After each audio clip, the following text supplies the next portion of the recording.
Hi guys, this is Leela. Welcome to my channel leelawebdev. So in this video we will try to see other dependency injection concepts, that is nothing but use value and also the use existing. So we have seen that two different types like use class, use factory, also we have seen it. There are also other two varieties also, that is nothing but use existing and the use value. So let's try to see why we use these dependency injection concepts like use class, use existing, use value and also the use factory also. I will try to show all the four in this one, but main I will focus on the use existing and also the use value. So first let's try to see about the use class, which we have already seen the full implementation of that one.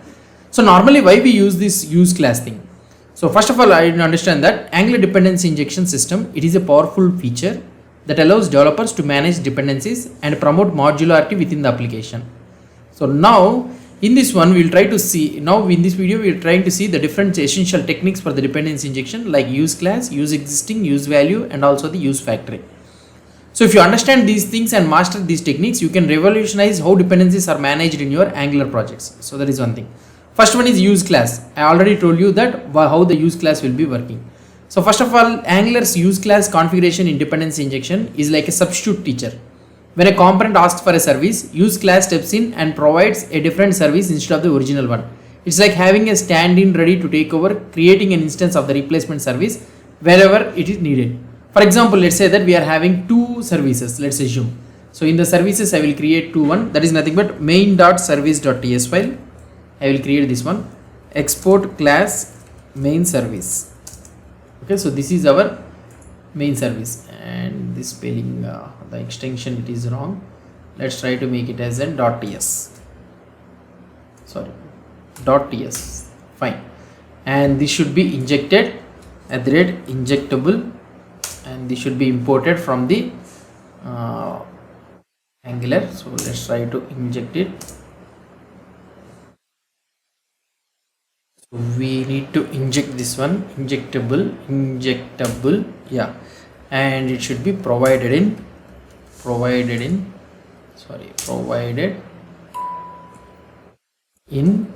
and here I will be writing the root.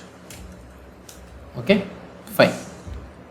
So now, so this is our main service, and what I will try to do it is, and I will try to create another one also, that is nothing but experiment service. So just experiment.service.ts file and export class experiment service,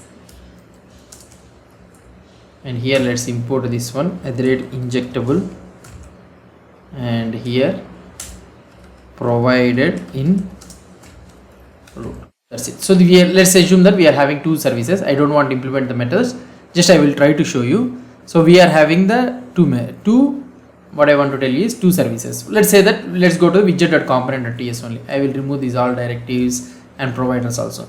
Normally, so what you will try to do here, so we will try to inject the, or otherwise we will try to what I want to tell is, so for example, if you want to main service, if you want to get the main service, so instead of having this constructor and all those things, I will directly use the inject thing. So here main service is equal to inject of main service. Okay, and here I will try to have the experiment service like inject of experiment service. So those are provided at the root level, so you will be having this experiment service.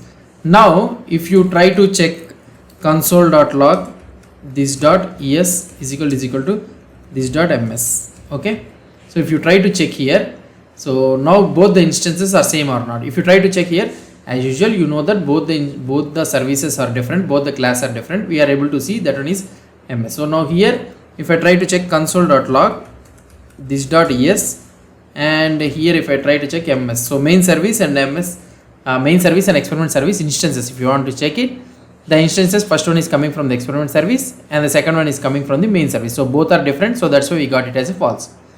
So now, so fine.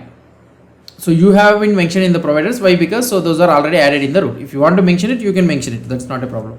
Main service and also the experiment service. So now if you mention this one also, not a problem. So you will be able to see that one is a false, and the same output you will be able to get it.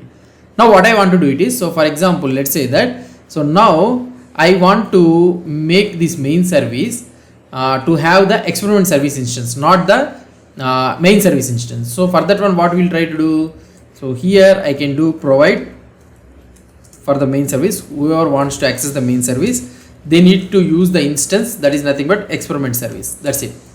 So now if you try to see here, both of them are coming from the experiment service. So both the ES main service and the MS service, both are experiment service instance only.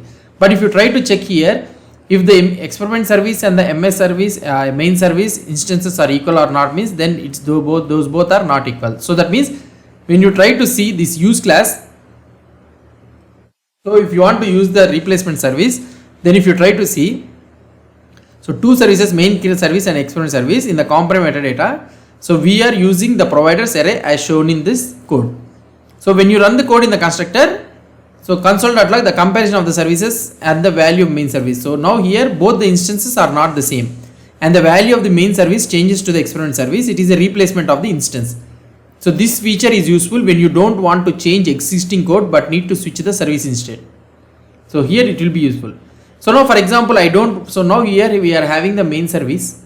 Okay, we are having experiment service instance, and I want to use the same instance for this main service also, means then you need to use the useExisting. Okay, sorry, useExisting. So now what it will try to do, instead of creating a new experiment service instance, now you are getting it as a true. So that means both these instances are one and the same only. Now the main service is pointing to the experiment service instance only, and the service and the same instance you are having in the ES. So this is mostly similar to the use class only, but just slightly different in terms of how instances are created when injected into a component. That is one thing. This time if you try to see, both the instances are the same, are one and the same, and the main service points to the experiment service. So the main service is pointing to the experiment service, and both the instances are one and the same only. So this is one thing which you need to understand. So useExisting, when we will try to use it, so if you want to use this, if you want to have the same instance for the service, means then we will be using this useExisting. So we also have another one that is nothing but useValue. So this useValue, when we will be using this useValue, is it is used to supply or utilize to supply the primitive values or any object value directly as the dependencies. This is particularly useful since Angular dependency injection does not permit usage of plain objects without the injectable decorator. So let's I will try to show you. Here for example, let's say that here we are having useValue. Okay, so you can directly use the useValue, and instead of servicing this one, so I can have something like, I can directly do it like this. Now if you try to check the output for this one, see here you will be able to see directly the outputs for this. Now the main service is directly an object. So in this way you can use it. Unlike useClass and useExisting, useValue does not involve creating instances of the services. Instead it provides directly any value to the service instance regardless of its type. So for example, let's say that if you want to have it injector token, means logger underscore token like this. So you can provide logger underscore token, and you can use it like this. And here you can inject this logger underscore token, and directly you can use the value, same value it will be happening. So you need to provide a token and you can use it like this. So this is how you will be using the useValue, and the useExisting I have shown you, and the useClass is also this one. So these are the main dependency techniques. So you know about the use factory also. I have made a dedicated video in the previous video. So we have made it dedicated for that one. So you can see that video for more clarity. So this is all about the useExisting and also the useValue. Hope you understood. You may have a clear understanding about this one. So if you have any doubts or any suggestions, please post the comments below to this video. And if you like this video, please do support me by subscribing to my channel. Thank you.